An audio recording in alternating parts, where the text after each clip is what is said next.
Welcome to the first ever video on FHTV Plus. Yes, you'll know my face as Sava from Football Heritage TV, which is my Spurs channel. This is going to be my channel for all football. You know what? I'm sick and tired of being told I can't talk about other clubs because I support Tottenham Hotspur. I am a football fan first and foremost, and I want to kick off by talking about last night's game with Real Madrid absolutely dominating Manchester City, a very sorry Manchester City. Now, everybody who knows me will know I've actually been a big admirer of what Man City have done, the football they've played, the coaching from Pep Guardiola. And in some ways, as a neutral football fan, it's quite sad to see what we saw yesterday.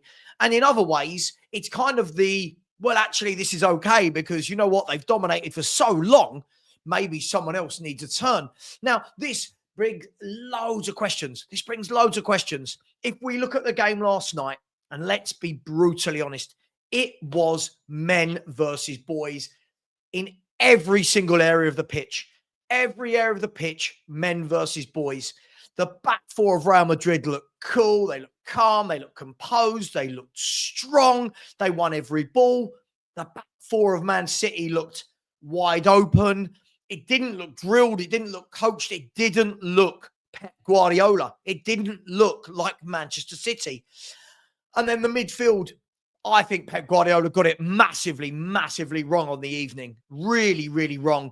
For me, you've got to play Kovacic in a game like that. You've got to go with someone fitter, stronger, quicker than the likes of Ilkay Gundogan. But all in all, Madrid's midfield, it just looked like men, even for Chouameni, who I thought was absolutely outstanding. Bellingham, one of the best games I've seen him play. I know he scores a lot of goals, but as an all-round game, I thought he looked excellent, strong, carrying the ball, bullying the Man City midfield. And then Dani Ceballos, I thought, was very good, coming to get the ball off the back four. And they absolutely bullied them, didn't they? And then in the forward areas, I mean, there was no comparison, was it? It looked very disjointed. Marmoush and Savinho almost taking turns to play as that focal point. Foden out on the right when really you want Phil Foden in the middle. And it just didn't look right.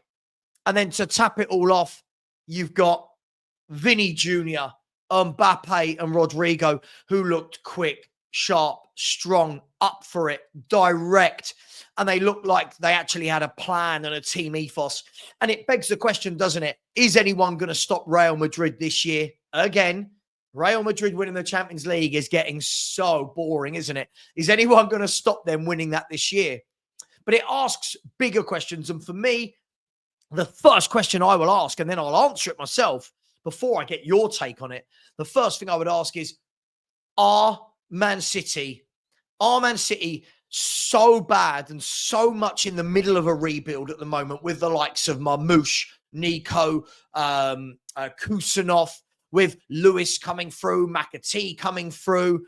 Are they so much in a rebuild, the likes of Savio, and then Bob will come back, that they've actually forgotten what they are? Are they trying to do too much too quick? Is this through necessity? Are Man City finished in this cycle? Is this cycle of Man City finished? Older players like Walker's gone on loan to Milan. Surely he'll be out the door. And then you look at John Stones, doesn't look the player he was, looks old, looks injury prone, just doesn't look like that stable, calm influence he was. For me, he's got to go. There needs to be a clear out. Stones, Walker. I think you've got to start looking at Gundogan. Has got to go.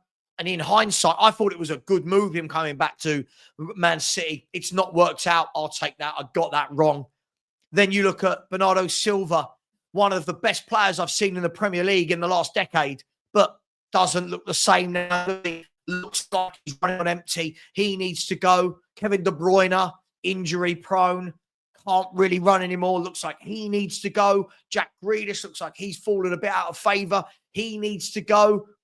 When you break all that down, that's a lot of the old guard that need to move on for Man City to rebuild.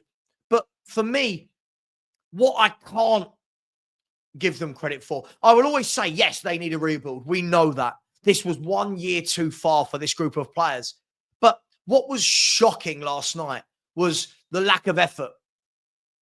I have a go at my own team for this, the lack of effort. It was a knockout game in the Champions League.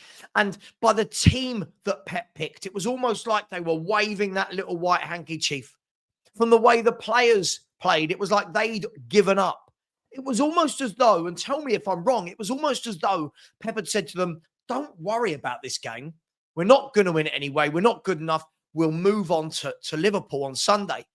And I don't think that's right in any way, shape, or form. And I'm one of the biggest Pep Guardiola fans you'll find. I think he's been a breath of fresh air for football in the last couple of decades. I know other people don't feel the same. But it was almost as though they submitted.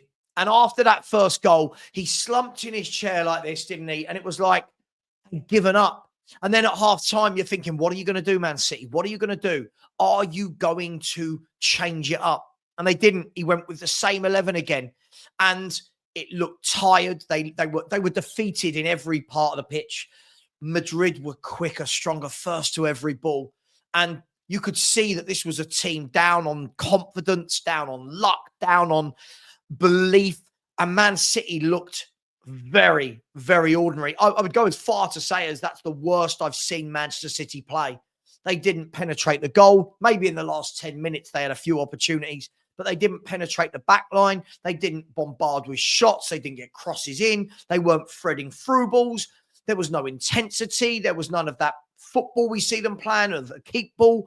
It just looked tired. It looked old. And I hate to say it, but Pep Guardiola, I'm a big fan of yours.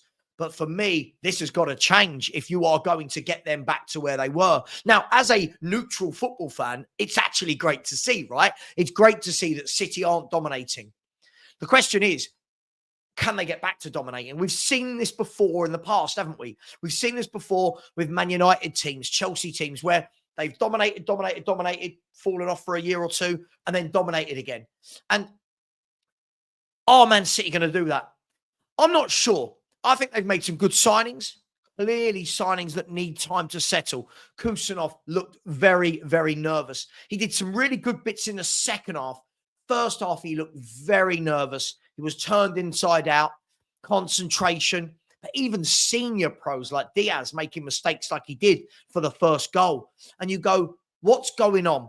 Should they have kept Pep Guardiola? Now, I think, yes, I think if you're going to have a rebuild and you want to give hundreds of millions of pounds to a manager to make it right, Pep Guardiola is your guy. But what do you lot think? It's not about me. What do you lot think? For me, I would have definitely kept him if I was Man City, and I see what they're going to do. But is it okay? I'm guessing Man City fans will tell me no, but is it okay to say they've dominated football? Now they're having a little bit of a cool-off. Now they're not dominating. Now they need to start answering some of their own internal questions and problems. They need to take that stick from the rest of the football world. They need to take the people laughing, right? Because this is what happens in anything. People dominate, they get hated. For years, everyone wanted Man United to lose when they were dominant under Fergie. The moment they did, have the wheels come off? Are they ever going to bounce back? They did. They always did. But no one can dominate forever. And what I would say is this. I thought they'd win the league at the beginning of the season.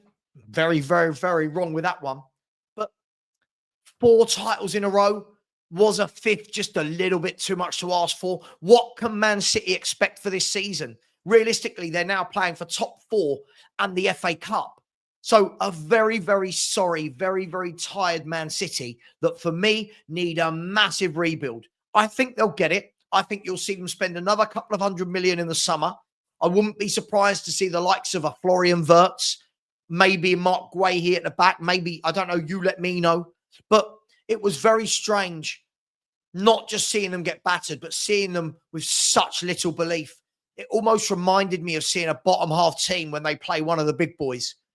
Let me know what you think. Please like and subscribe to this brand new channel. I really appreciate your support. The link is in down below. I appreciate every single one of you. We will have videos only on this channel, no live streams. So look out for your videos every day. Thank you. Take care. And you know what? Don't you just love football? See you later.